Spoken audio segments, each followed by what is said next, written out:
Hey everybody, today I'm going to talk about um, being prepared when you come here to the Philippines for different situations. And I've already discussed some of that before, but I'm going to go over it because some of this stuff I haven't. This way, at least you have some information generalized to hopefully help you before you come here to visit or to, what I consider short term, 1 to 2 months, or long term, really three and on. This way, you're not putting yourself into a situation where you're pretty much screwed. And the reason I'm doing this is because of the fact I've been seeing a lot more news stories on homeless and down and out foreigners. So I just want to put this out there to try and hopefully help you and make some good decisions here. The first thing that we're going to talk about is money. Now, if you're staying here short term, um, it shouldn't be too much of an issue. Like I said, anywhere between 1 and 3 months. And what I think that you should have in the savings account or in a savings account or just a savings before you come here. And this way you're not finding yourself screwed in that short term.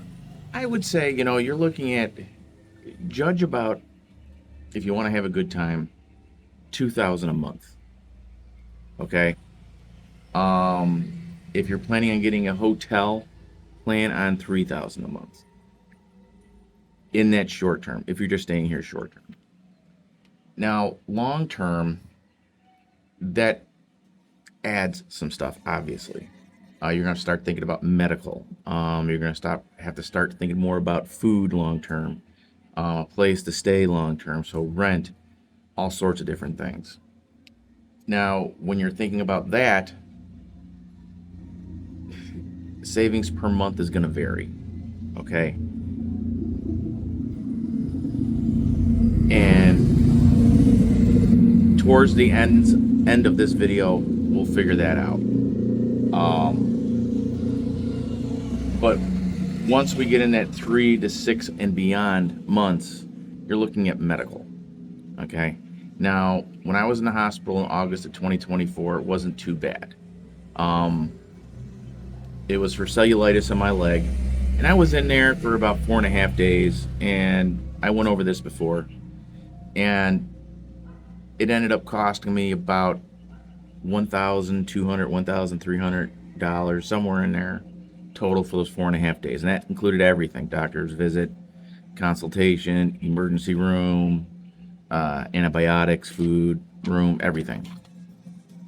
So it really wasn't bad. That's like half a day stay in one room at a U.S. Hospital. But you got to consider that. Now, medical insurance, that would be something that would be a personal choice. If you're fairly healthy and you really don't expect anything, in my opinion only, I don't think you'd really need it. It's probably better off just paying it as you go.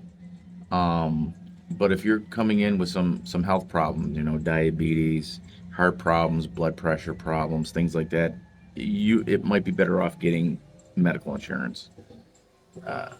From when I was running it, because I was just looking just to see what it was for research value, I was getting anywhere between 500 and 1,000 pesos, which is like, and that's per month, and that's anywhere between 10 and 20 bucks per month for a decent medical insurance coverage just for here in the Philippines. So that would be something to think about too, the length of stay and whether or not you think you'll need some medical. Now, if you think you're going to need some medical and you're going to be here short time, as far as savings, to be safe, I would add another 5,000 US dollars just to be safe into savings for short term. I mean, if you don't do it, that's on you, but that would be my figure. And then again, now, depending on length of stay, you're looking at housing. Are you going to stay in a hotel? Like if you're going to be here 2, 3, 4 weeks, whatever, you're going to stay in a hotel room, because hotel rooms aren't expensive. A room that costs $300 a night in the States costs probably $50 here.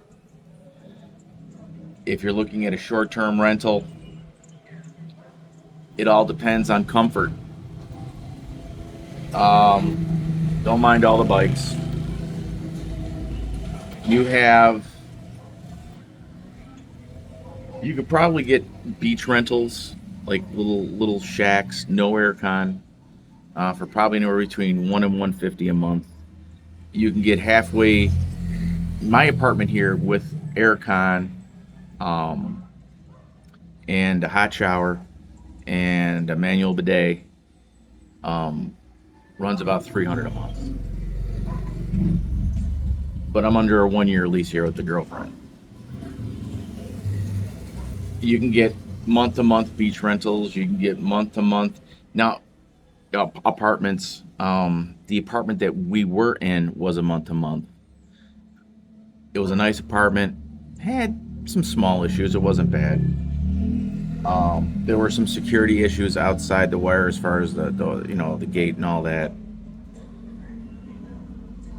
And that's primarily why we moved, was to be in a little bit more of a secure place.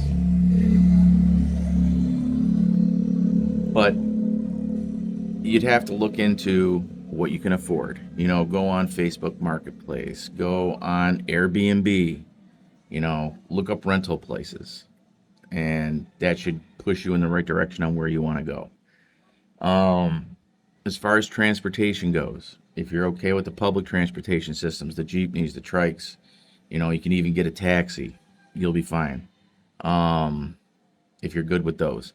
You can also rent motorcycles. You can rent cars here for the first 90 days that you're here. If you're going to be here long term, maybe look at buying a motorbike or even a car. I had a bad experience trying to buy a car here. I think the dealership was trying to push one over on me, and so I stopped that, and then I just went in and bought a really nice motorcycle, for a brand new motorcycle, for about $2,000 US, $22,200. Paid cash for it, walked out the next day with it. When you buy something like that, it includes 1-year insurance and the initial 3 years of registration. Most places will do that. So it's all included. It's nice. They call you when the license plates come in. Sometimes it takes forever. Sometimes it takes a month. It just depends. But the dealership handles what they call the LTO, or Land Transportation Office, here for you. They take care of it. After that, it's up to you. Another thing you got to consider is, if you're starting to run short on money, okay, buy a plane ticket home. Okay, buy a plane ticket home. It doesn't have to be immediate, but at least you have that ticket to get out of town. Because if you have no source of money here, and I'm going to touch on that in a minute, if you have no source of money and your savings is being depleted, it'd be easiest for you to get out of the country and go back, because you have more resources available to you in your home country than you will here. Foreigners don't have anything. Before you come, either have a really nice savings if you're going to stay long term, or an online job. That is my advice.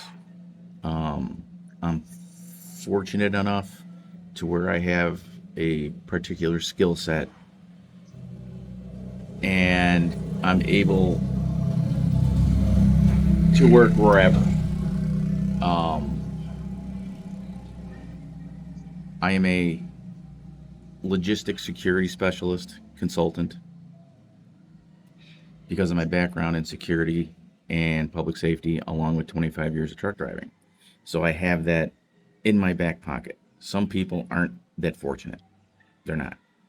And you have to consider that. Now, you'd be able to find online stuff, but do it before you come here. Okay? Get it set up in the States. If you plan on staying long term and you need to make money, do whatever you're going to do, but start it in the States. It gets very difficult to start something from here. Another motorcycle. So, and the last thing kind of goes, I guess, with housing is laundry. They do have laundromats here. They're fairly cheap. They will wash and fold your clothes for you. So if you don't have a washing machine or don't want to wash your own clothes, they do have them here. We use them on occasion, but just for the bedding, like the quilts and all that, because our machine can't handle something like that. But they're fairly cheap. But yeah, to recap, and I'll get into the costs, monthly costs. To recap, make sure you have some financial security, some money before you come here. If you're planning on staying long term, make sure you either have enough savings or you have an online job or something that you can do legally here. Make sure you know if you want to rent or if you just want to get a hotel room, depending on your length of stay. The transportation thing. A lot of foreigners like the trikes, but I find the trikes very inconsistent as far as height goes. Because if you're a tall guy like me, the ceiling of the sidecar varies. Sometimes your head is pressed up against, sometimes you got to squat down a little bit, sometimes you got plenty of room. It gets to be a little frustrating. That's one of the reasons why I got a bike. Make sure you know the costs between to and from the Philippines to your home country. This way you have an exit plan. And if your savings starts running low or something happens, purchase that ticket. Whether it's a week from when you're purchasing it or a couple months, it doesn't matter. Just purchase it so you have it in hand and you don't have to worry about it. So total cost though for short-term savings, anywhere between $5,000 and $10,000, easy. Due to medical,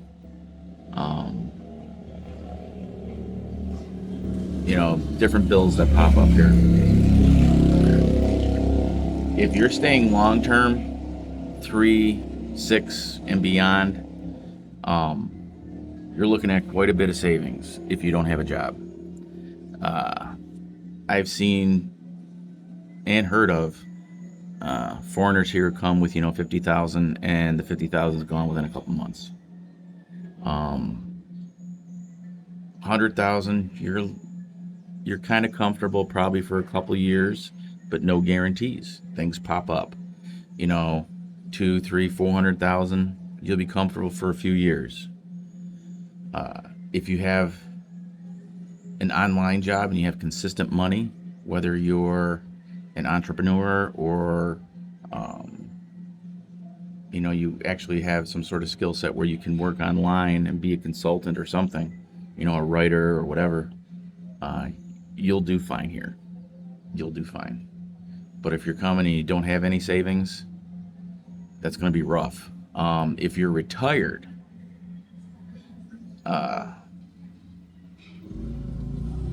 I would get medical insurance just to be safe. Your retirement should be enough as long as it's at least $1,000 a month for a single person. If you get a girlfriend, you're looking at least $2,000, maybe $3,000, and especially if they have a kid. Okay. So hopefully this information helps you. If you have any questions, shoot them in the comments. I can answer them for you. But yeah, everybody have a good day, and I'll see you in the next video.